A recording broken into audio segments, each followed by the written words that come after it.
E disse-lhe: Mestre, que farei para herdar a vida eterna? Então Jesus lhe perguntou: que está escrito na lei? Como interpretas? A isto ele respondeu: amarás o Senhor teu Deus de todo o teu coração, de toda a tua alma, de todas as tuas forças e de todo o teu entendimento, e amarás o teu próximo como a ti mesmo. Então Jesus lhe disse: respondeste corretamente, faze isto e viverás. Ele, porém, querendo justificar-se, perguntou a Jesus: quem é o meu próximo? Jesus prosseguiu dizendo: certo homem descia de Jerusalém para Jericó, e veio a cair em mãos de salteadores, os quais, depois de tudo lhe roubarem e lhe causarem muitos ferimentos, retiraram-se, deixando-o semi-morto. Casualmente descia um sacerdote por aquele mesmo caminho, e vendo-o passou de largo. Semelhantemente um levita descia por aquele lugar, e vendo-o também passou de largo. Certo samaritano que seguiu seu caminho passou-lhe perto, e vendo-o compadeceu-se dele, e chegando-se pensou-lhe os ferimentos, aplicando-lhes óleo e vinho, e colocando sobre o seu próprio animal, levou-o para uma hospedaria e tratou dele. No dia seguinte tirou 2 denários e os entregou ao hospedeiro, dizendo: cuida deste homem, e se alguma coisa gastares a mais, eu te indenizarei quando voltar. E você diga amém, e pode se assentar adorando, exaltando o nome daquele que é digno de ser adorado nessa noite. Nós estamos diante de uma das parábolas mais profundas de Jesus. Nós sabemos que Cristo, em seu ministério de aproximadamente 3 anos e meio, ele sempre procurou usar esta metodologia de ensino por nome de parábolas. A intenção de Cristo, através desta metodologia, era extrair verdades do dia a dia, daquilo que era comum na sociedade de sua época, para ensinar verdades espirituais, verdades concernentes ao reino de Deus. O interessante é que esta parábola, ela é exclusiva do evangelho escrito por Lucas. E para nós entendermos a exclusividade desta parábola, precisamos analisar as características distintivas deste livro. Talvez você que já estudou um pouco, você sabe que dos 4 evangelhos existem 3 que são chamados de sinóticos, porque há uma igualdade na narrativa desses 3 livros, a saber, Mateus, Marcos e Lucas. Cada um desses escritores tem como objetivo alcançar uma sociedade em especial. Mateus, ele escreve para os judeus, e a intenção de Mateus é provar à sociedade judaica que Jesus é o Messias, que ele é o filho de Davi, que ele é o rei aguardado pela nação de Israel por mais de 1000 anos. Mateus escreve para poder provar à sociedade judaica: aquele a qual vocês estavam esperando, Ele já está se manifestando na Judeia, fazendo milagres, sinais e prodígios no meio do seu povo. Marcos, ele, diferente de Mateus, ele escreve para atender aos romanos. E o perfil de Cristo apresentado por Marcos é diferente de Mateus. Mateus o apresenta como Messias, aguardado pela nação. Marcos já o revela como sendo o servo perfeito, aquele que não veio para ser servido, mas sim para servir e dar a sua vida em resgate de muitos. Porém, Lucas, ele se destaca, porque ele vai escrever para uma sociedade racionalista, a saber, os gregos. Estudando o pano de fundo histórico, nós vamos descobrir que esta sociedade racionalista traçaram como objetivo a busca de um homem que fosse padrão para aquela sociedade, um homem ideal, um homem perfeito, um modelo para aquela sociedade. E o interessante é que aquilo que nós temos como defeito do comportamento humano na sociedade grega era visto como qualidade.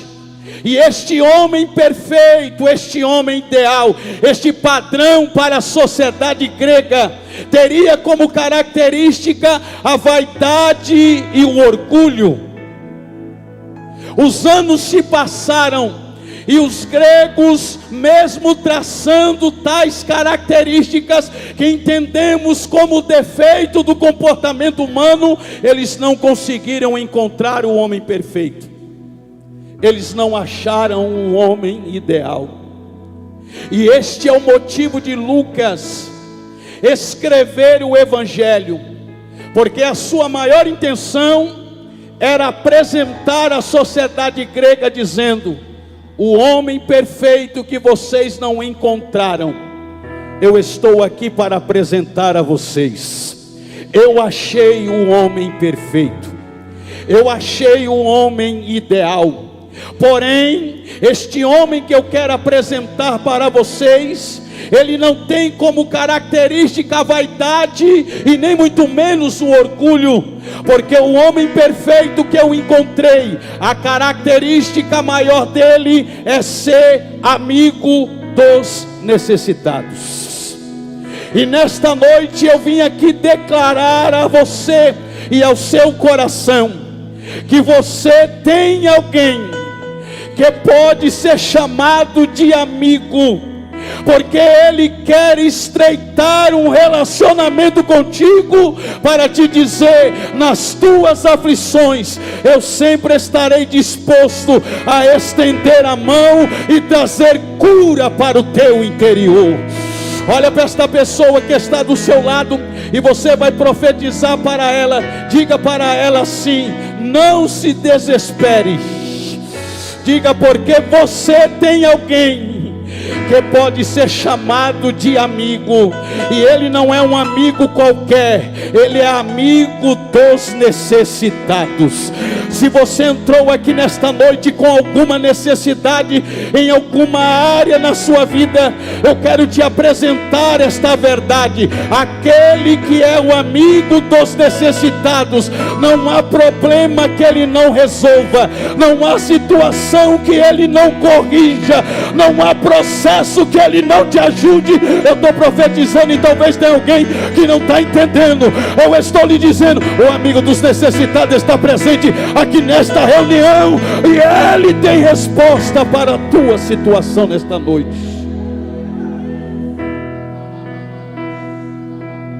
Imagine uma sociedade racionalista rejeitada pelos judeus, porque dentro da concepção judaica, Deus era só para eles. E Lucas vem apresentar dentro do seu evangelho a sua maior intenção. Deus não é só dos judeus, Deus é de vocês também. E por Ele ser de vocês, Ele se preocupou a tal ponto de se encarnar, assumir a condição humana e dizer para você: se todo mundo lhe rejeitar, saiba, você tem um amigo que entende as tuas fraquezas, você tem um amigo que entende as suas lutas, os seus processos, as suas dificuldades. E Lucas vai declarar no seu livro: os gregos também têm a oportunidade de conhecer esse Deus que restaura vidas. Essa parábola, ela vai revelar exatamente o cuidado de Deus para alguém que está precisando de misericórdia. O contexto imediato da parábola nos mostra um momento em que os discípulos foram para o campo missionário e eles viram sinais extraordinários através da autoridade do nome de Jesus. Eles retornam regozijando, olham para Cristo e dizem: Senhor, no teu nome nós expulsamos demônios, no teu nome nós curamos os enfermos, no teu nome nós vimos sinais extraordinários quando proferimos o teu nome. Quando eles terminam de trazer o relatório, pastor Ricardo, Jesus olha para eles e diz assim: muito bem, mas melhor do que profetizar, melhor do que expulsar demônio, melhor do que curar os enfermos, melhor do que ver sinais, prodígios e maravilhas, melhor do que pregar com autoridade, melhor do que exercer os dons espirituais. Talvez o discípulo, ouvindo isso, ele vai questionar: mas o que há de melhor? O que há de melhor daquilo que nós vivemos no campo missionário? Jesus olha para eles e diz assim: melhor do que tudo isso que vocês viveram no campo missionário é a certeza que o nome de vocês está escrito no livro da vida. Deixa eu perguntar aqui nessa noite: quem tem essa certeza que o nome está escrito no livro da vida? Pega na mão do irmão que está do seu lado e diga para ele assim: é melhor que você não pregue, mas tenha certeza que o teu nome está escrito lá. É melhor que você não profetize, mas tenha certeza que o teu nome está escrito lá. É melhor que não haja nem sinais na tua vida, mas você tenha certeza que se a trombeta tocar agora, você vai sair daqui ao encontro de Jesus Cristo nos ares. Deixa eu ver quem tem essa certeza aqui. Eu vou deixar você adorar por 30 segundos, porque enquanto você adora, a ação de Deus está entrando dentro desse ambiente, trazendo restauração, trazendo compreensão de propósito, porque Ele não te salvou para viver aqui, Ele te salvou para viver a eternidade com Ele. O céu está nos aguardando, o céu está nos aguardando. Eu vou repetir: o céu está nos aguardando.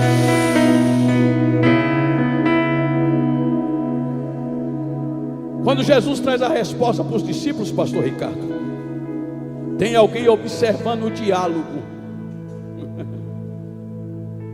E quem observa tem entendimento, quem observa tem compreensão, quem observa aparentemente tem profundidade, porque não é um qualquer que está observando o diálogo entre Jesus e os discípulos. Quem está observando é o doutor da lei, o teólogo do Antigo Testamento, alguém que tem conhecimento profundo não só do Pentateuco, mas dos livros poéticos e dos livros proféticos. É alguém que tem compreensão dessa realidade que Jesus está apresentando. Mas ele vai questionar a Cristo não porque ele não sabia da resposta, mas ele vai questionar a Jesus para colocá-lo à prova. E ele faz a seguinte pergunta para Cristo: Senhor, o que é que eu preciso fazer para herdar a vida eterna? Diga para o seu irmão: vida eterna é herança. E para receber herança eu não preciso fazer nada, porque a herança é dada por aquele que já conquistou ela por mim. Eu vou repetir: herança eu não preciso fazer nada. Por quê? Porque herança é um prêmio dado por aquele que já conquistou por mim. Jesus olha para ele e diz assim: como você é entendedor da lei, me fale o que ela diz a respeito disso. E ele responde: a lei diz que eu preciso amar a Deus acima de todas as coisas. Eu preciso amar a Deus com todo o meu entendimento, com todos os meus pensamentos, com toda a minha força, e amar o próximo como a mim mesmo. Jesus disse: disseste bem, vai e proceda dessa forma. Ele era tão arrogante, pastor Ricardo, que na sua resposta ele tinha convicção que a primeira parte ele estava cumprindo, porque ele não pergunta para Jesus o que ele precisa fazer para amar a Deus acima de todas as coisas, mas ele volta a pergunta para Cristo dizendo: mas quem é o meu próximo? Jesus falou: eu vou contar uma parábola para você, eu vou explicar para você quem é o teu próximo. Vinha descendo de Jerusalém alguém em direção a Jericó. Para entendermos esta atitude deste homem da parábola, precisamos analisar qual era a situação da época. Segundo alguns comentaristas, Herodes havia mandado 40.000 trabalhadores do templo embora. Esses homens que trabalhavam no templo dependiam do dinheiro ganho ali para sustentar a sua casa, para sustentar a sua família. Porém, esta crise que chega na região de Jerusalém vai fazer com que Herodes mande embora 40.000 trabalhadores. E esses trabalhadores agora não têm como levar o sustento para casa. Eles se desesperam e eles procuram uma forma de levar o sustento. O desespero toma conta do coração desses homens, a tal ponto da história bíblica nos mostrar que alguns desses 40.000 que foram mandados embora do templo vão ter uma ideia. E qual é a ideia? Eles vão ficar acampados numa região, numa estrada que Tertuliano vai chamá-la de Adunim, estrada sangrenta. Pois a história diz que quem passava por aquele trajeto de 27 quilômetros de Jerusalém até Jericó, muitas vezes não era somente roubado, mas boa parte dos que passavam por aquela estrada acabavam perdendo a sua vida, porque boa parte desses homens permaneceram acampados, aguardando a oportunidade de roubar alguém, de tirar alguma coisa de alguém que passava por ali. Porém, muitos que passavam por aquela estrada, além de perder os seus bens, também perdiam a sua vida. E Flávio Joséfo vai dizer que havia um mercador que morava em Jerusalém.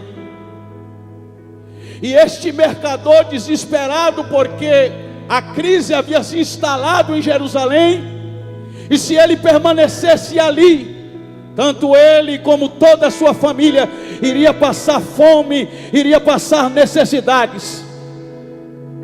Ele, sabendo que em Jericó havia melhores possibilidades para ele levar o sustento para a sua casa, ele vai ter uma ideia, e a ideia é a seguinte: eu vou pegar os últimos recursos que eu tenho, e eu vou viver algo novo na minha vida, porque eu preciso levar o sustento para a minha casa. E qual que é a ideia que ele vai ter? Eu vou ter que sair de Jerusalém e descer para Jericó. Mas essa decisão não é para qualquer um. É uma decisão para quem realmente tem coragem e está disposto a viver algo novo em sua vida. Porque se ele se conforma com aquela situação, ele está correndo riscos terríveis em sua vida. Mas ele vai tomar a decisão, mesmo sendo perigoso, mas eu estou disposto a viver algo novo na minha vida e na vida da minha família. Sair de Jerusalém para Jericó não é para qualquer um. Tem que ter coragem de fazer isso. Mas ele está disposto. Ele está vendo a situação, mas ele está declarando: é difícil, mas eu vou descer. É complicado, mas eu vou descer. É perigoso, mas eu vou descer. Deixa eu te revelar uma verdade. Você está disposto a viver algo novo sobre a tua vida e sobre a tua história? Eu já estou te revelando o segredo. Desça.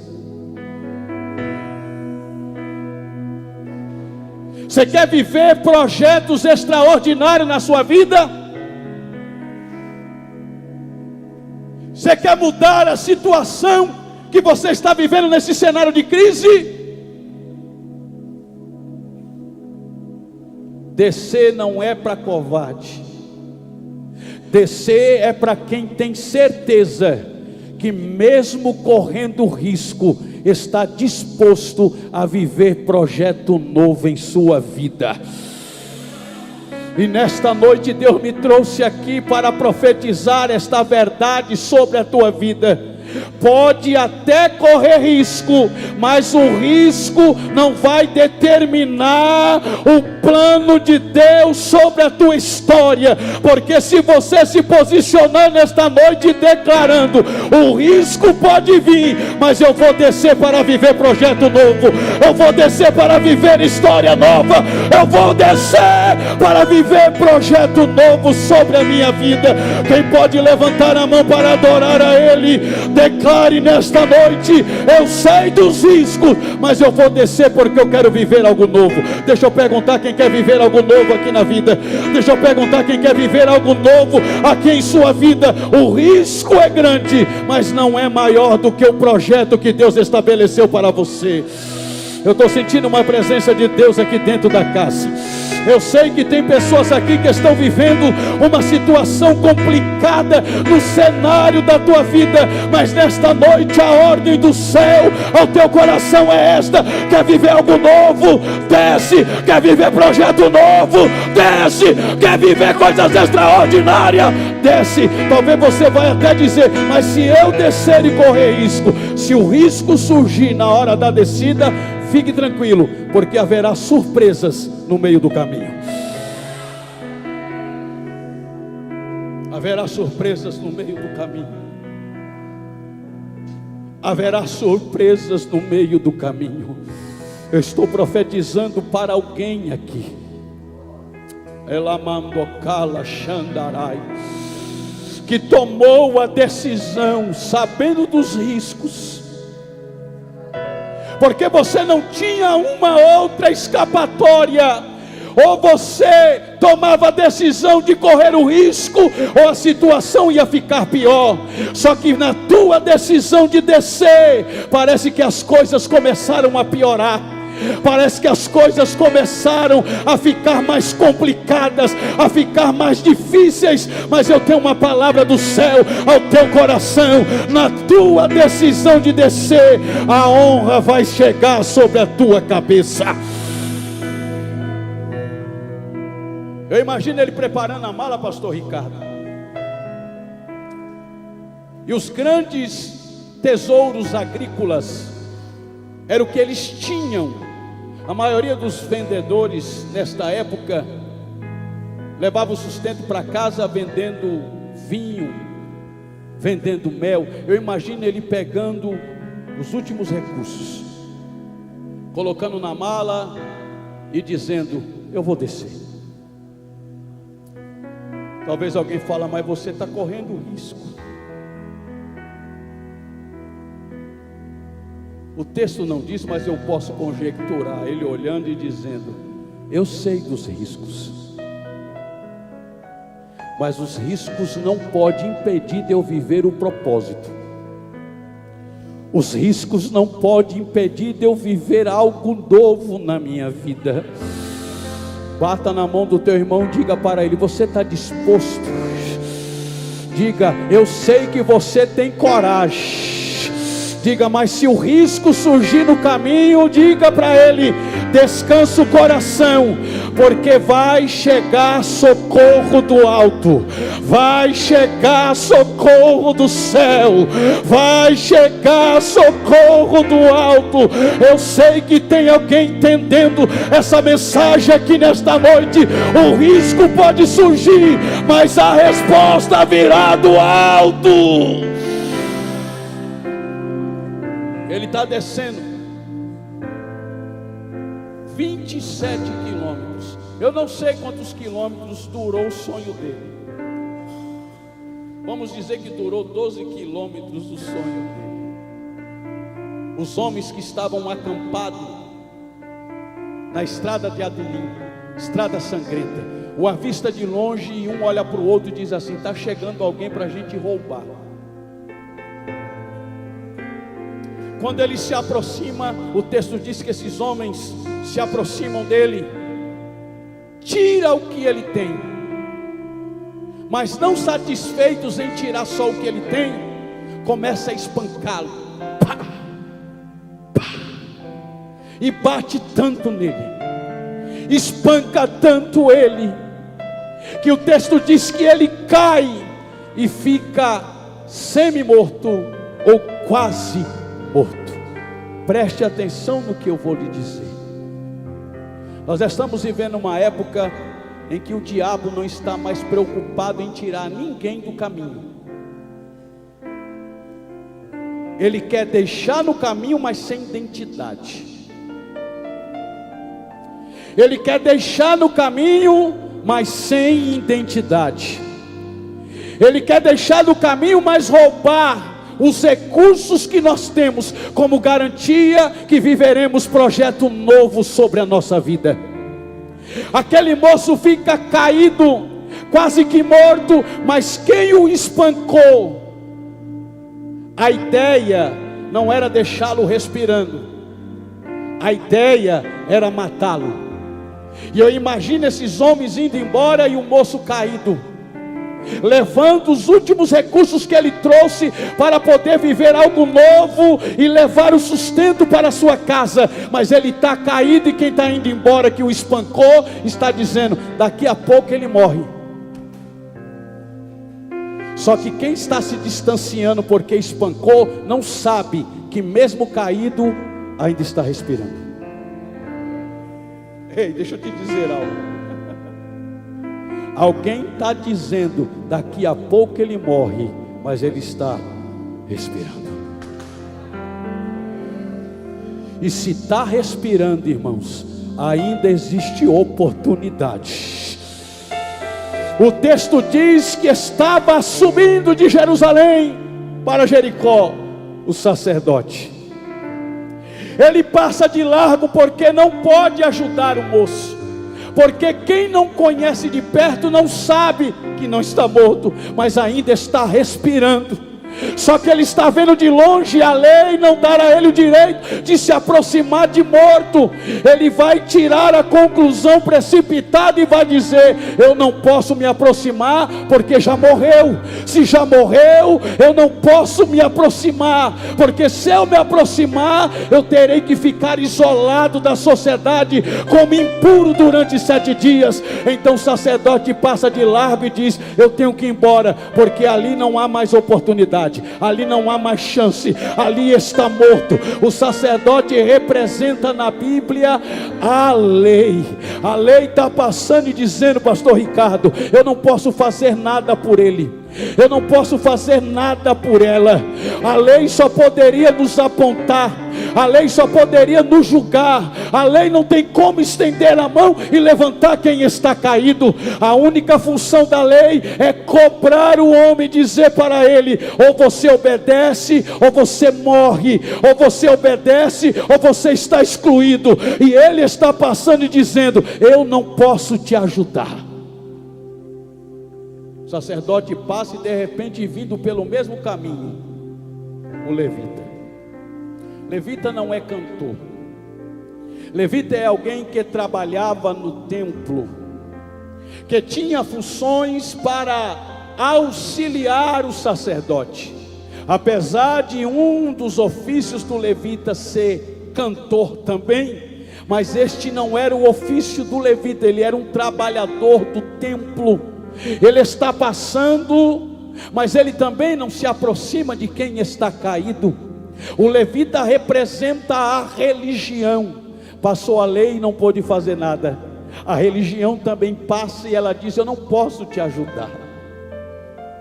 Porque a religião vem para colocar fardos pesados em cima dos homens. A religião vem para apontar os homens dizendo: faça dessa forma. Eu não posso te socorrer, eu não posso te ajudar na tua dificuldade. O levita passou de largo e foi embora. Posso tirar, pastor?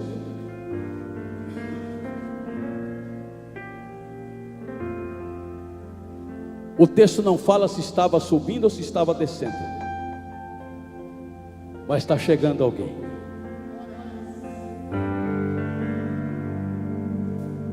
Alguém está dizendo: ele já deve estar morto. Mas quem está chegando não tira conclusão precipitada. Quem está chegando, ele vai dizer: eu tenho que me aproximar para ver qual é a condição real de quem está caído. A lei passou, foi embora. A religião passou e foi embora. E o texto agora está dizendo: se desce eu não sei, se sobe eu não sei.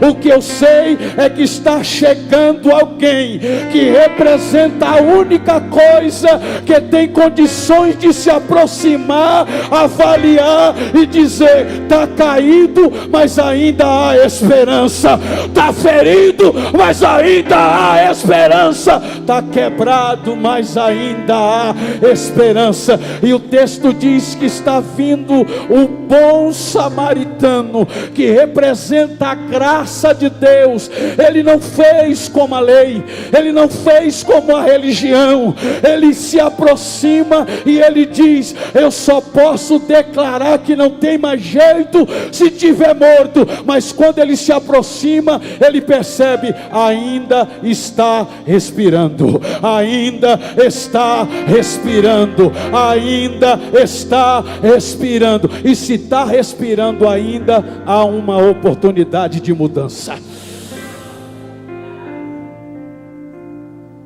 Pega na mão de alguém e diga para ele assim: você sabe que quando ele passa, ele não vem só para observar. Diga: quando ele passa, ele se aproxima para poder fazer alguma coisa. E nesta noite eu vim profetizar sobre a tua vida. Talvez o teu pai foi embora, a tua mãe foi embora, os teus amigos foram embora, mas eu tenho uma notícia do céu para você: aquele que passa não só para analisar, mas para trazer restauração, Ele está presente aqui nesta noite. Ele nunca passou para não fazer nada, Ele nunca passou só para observar, Ele passa com propósito, Ele passa com objetivo, e nesta noite Ele está passando aqui nesta igreja, porque tem propósito a ser revelado sobre a vida de alguém que entrou ferido, que entrou machucado, que entrou angustiado, mas aquele que não aponta, Ele está chegando nesta noite. Ele está chegando nesta noite. Eu vou repetir: Ele está chegando nesta noite, e Ele não vai passar só para poder observar, Ele vai passar para fazer alguma coisa. Ele vai passar para fazer alguma coisa. Eu profetizo nesta noite: Ele está passando aqui. Quem está sentindo a presença dEle dentro desta casa, já tem gente chorando aí, já tem gente sendo tocada pelo Espírito de Deus, já tem gente que está entendendo. Ele não veio somente para passar, Ele veio para passar e estabelecer propósitos sobre a tua vida. Quando Ele chega, Ele vai fazer uma análise, Ele vai fazer o diagnóstico, e Ele percebe que a situação não é boa, mas tem como reverter.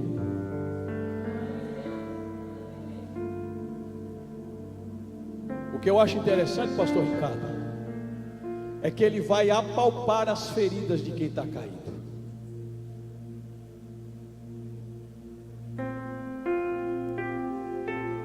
Você já imaginou você ferido e alguém apalpando o lugar das feridas? Parece que o processo vai piorar, porque a dor aumenta.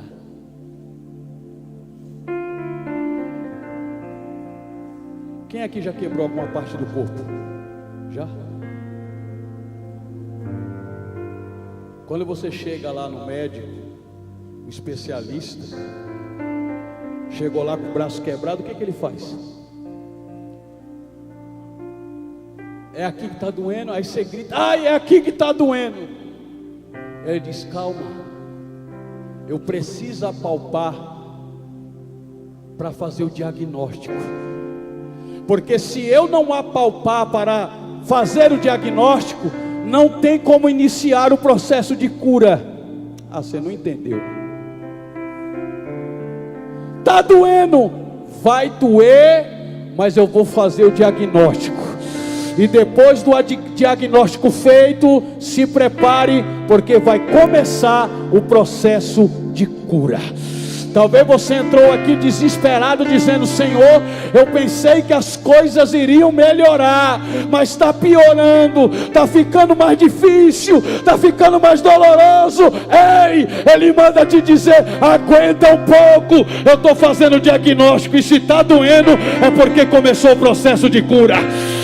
É porque começou o processo de cura. Quem pode adorar a Ele? É porque começou o processo de cura.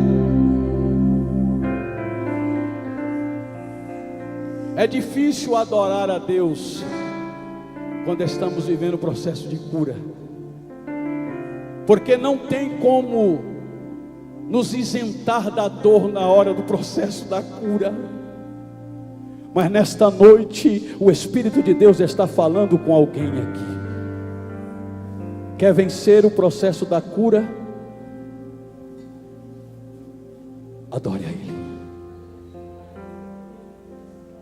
Tem um salmo, pastor Ricardo, que é muito profundo.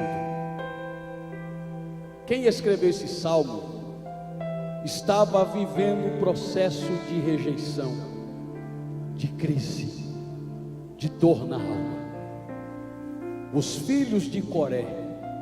Você já imaginou você chegar num ambiente de culto e as pessoas olharem para você e dizer: saem daqui, porque vocês são filhos do rebelde, alguém que se levantou contra o nosso líder Moisés, vocês não são dignos de fazerem nada aqui.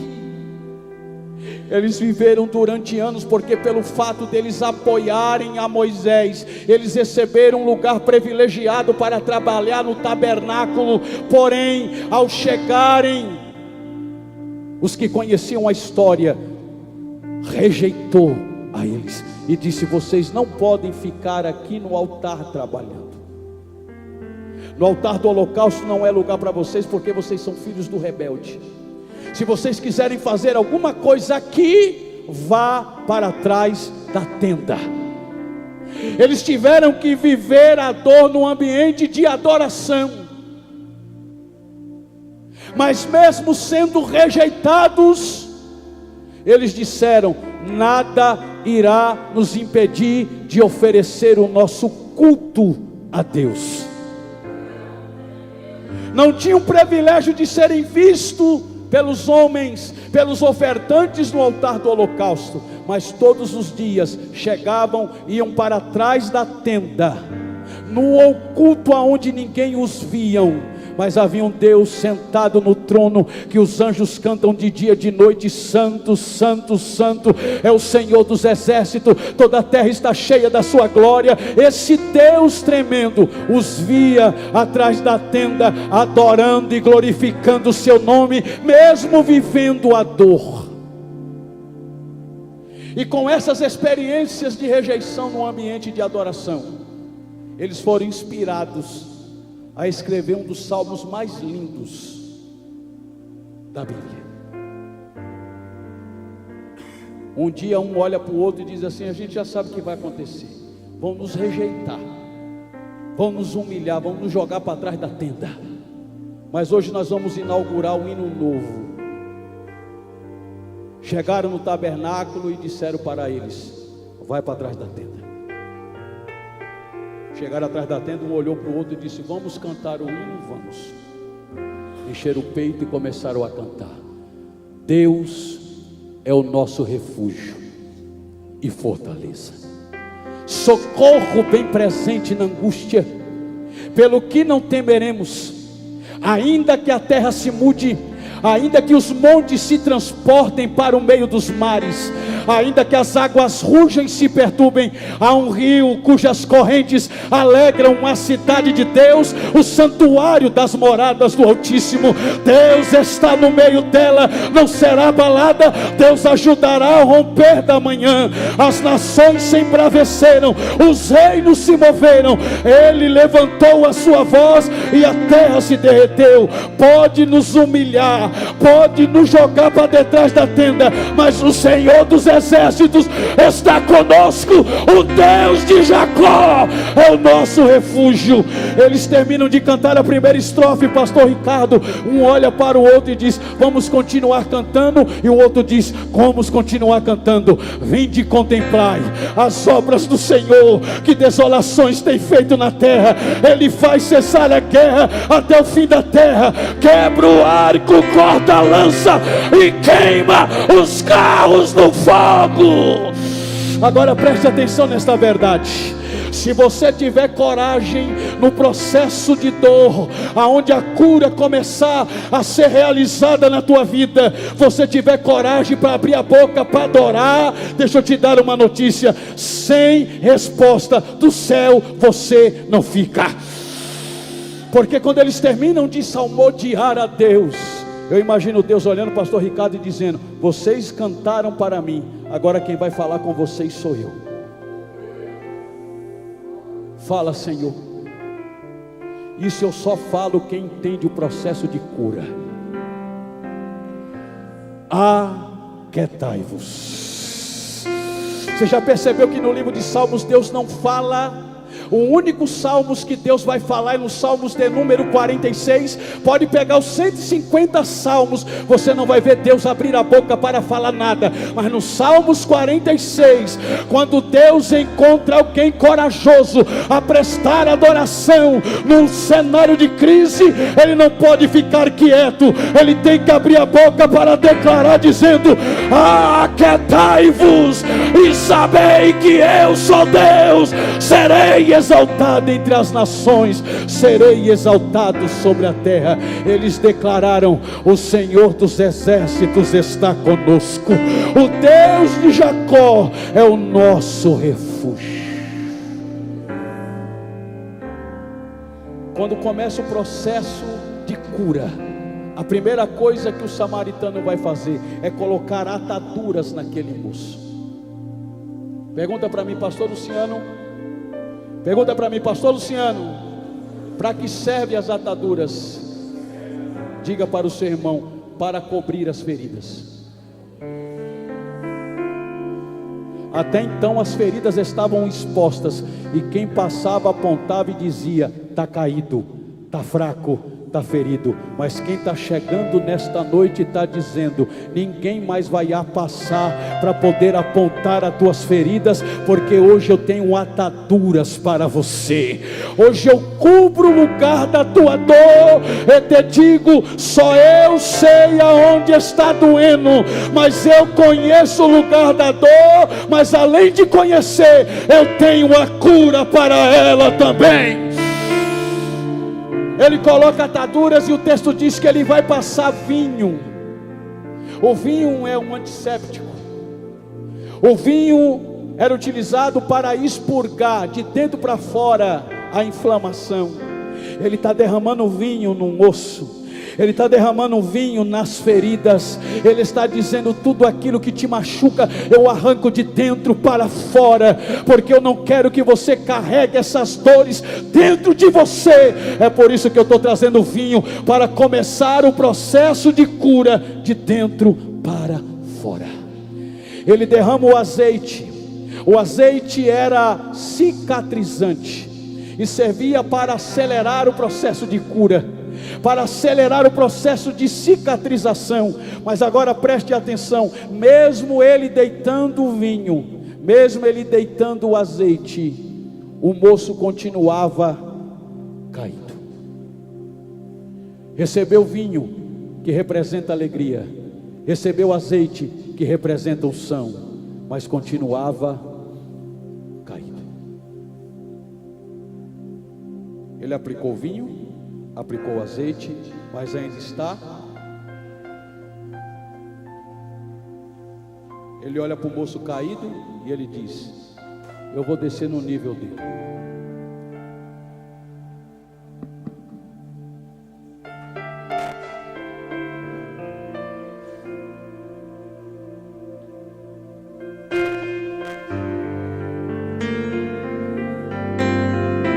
Só que quem está pegando desce no nível dele, mas não vai colocá-lo no seu nível. Diga para o seu irmão: ele será colocado no nível acima de quem está colocando ele no colo. Você não está entendendo? Porque a Bíblia diz que ele estava vindo em cima do animal, vamos dizer que era um cavalo. Ele pega o moço dizendo: hoje eu desço no teu nível para colocar você em um nível acima do meu. Ele coloca o moço em cima do seu animal. Você não entendeu? Alguém quis ver você morto, caído, mas quem te encontrou à beira do caminho, ele está dizendo: eu vou te elevar num nível tão grande que quem pensou que você tinha morrido vai ter que declarar: a dupla honra de Deus chegou para ele, chegou para ela. Porque montar no cavalo fala de dupla honra. Ele coloca o moço em cima do cavalo, mas agora preste atenção: ele vai levar o moço montado no cavalo, sim ou não? Sim ou não? Não, ele não monta no cavalo. O moço está em cima do cavalo e ele diz: agora eu vou seguir viagem com você. Para seguir viagem, o que ele faz? Ele vai para frente do cavalo. Você não entendeu, né? Quem está te dando dupla honra está dizendo: você vai se manter nela. Sabe por quê? Porque quem vai na tua frente sou eu. Quem vai na tua frente sou eu. eu vou abrindo caminho, eu vou quebrando os ferrolhos. 1000 cairão do teu lado, 10.000 à tua direita. Toda ferramenta preparada contra ti não vai prosperar, porque eu vou na tua frente. Quem acredita nisso aqui nesta noite, dê um brado de glória ao nome dele. Mas ele não vai só na frente. Para levar o animal, ele tem que pegar nas rédeas. Você vai se manter na dupla honra. Primeiro, porque ele está na frente. E segundo, porque ele está no controle. Porque ele está no controle. Quem está no controle dessa situação é aquele que está sentado em um alto e sublime trono. Ele está dizendo: por que você está desesperado? Por que você está desesperada? Eu já te encontrei, já te dei dupla honra, já assumi a frente da situação, e eu estou te dizendo: descansa o teu coração, porque eu estou no controle de todas as coisas. Eu estou no controle de todas as coisas. Eu estou no controle da tua casa, eu estou no controle das tuas finanças, eu estou no controle do teu ministério. Eu estou no controle. Ele está no controle. Ele pega a rédea do animal e ele diz: agora quem te leva sou eu. Você estava caído, mas agora quem vai te levar sou eu. Quem vai te levar sou eu. Eu vou repetir até ver se pelo menos meia dúzia da glória. Quem vai te levar sou eu. Quem vai te levar sou eu. E ele vai levar para a estalagem. Eu já vou terminar. Quando ele chega na estalagem, pastor Ricardo, ele olha para o dono da estalagem e diz assim: cuida dele para mim. Entrega 2 denários e diz para o dono da estalagem: cuida dele para mim. E se ele gastar alguma coisa a mais do que isso que eu estou te dando, fica tranquilo, porque eu vou voltar. E voltando eu te pago tudo que ele gastou, além do que eu deixei contigo. Preste atenção.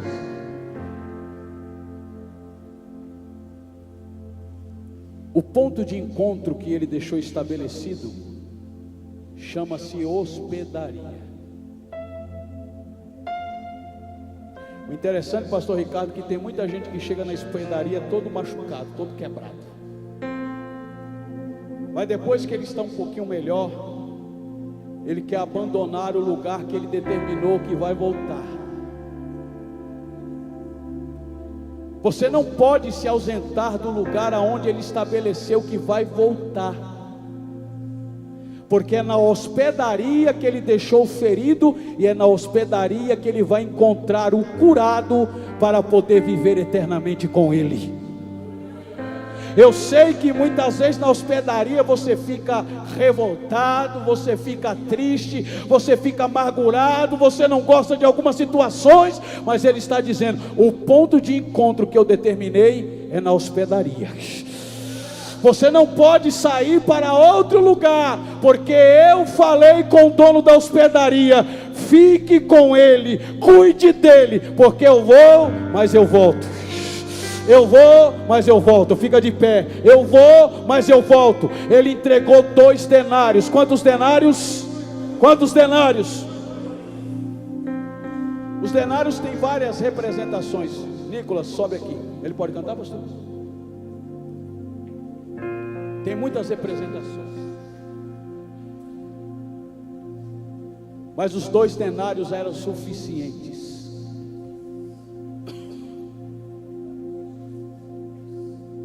Diga assim: pastor Luciano, o que representa os 2 denários?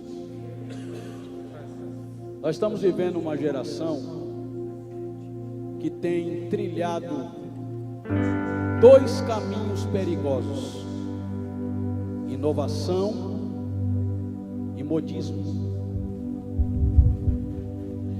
O caminho da inovação e o caminho do modismo são caminhos perigosos.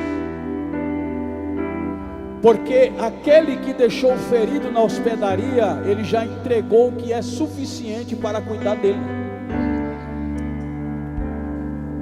E ele disse: os 2 denários é suficiente para cuidar. Se gastar a mais, eu vou te pagar, mas eu entendo que os 2 denários é suficiente para cuidar do ferido.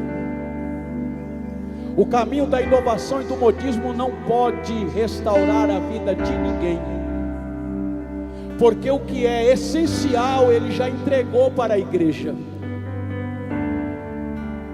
O Antigo e o Novo Testamento, que representa os 2 denários, é suficiente para restaurar quem chegou ferido dentro da hospedaria. A palavra de Deus, ela é suficiente. O Antigo e o Novo Testamento é suficiente para curar o ferido que chegou na hospedaria.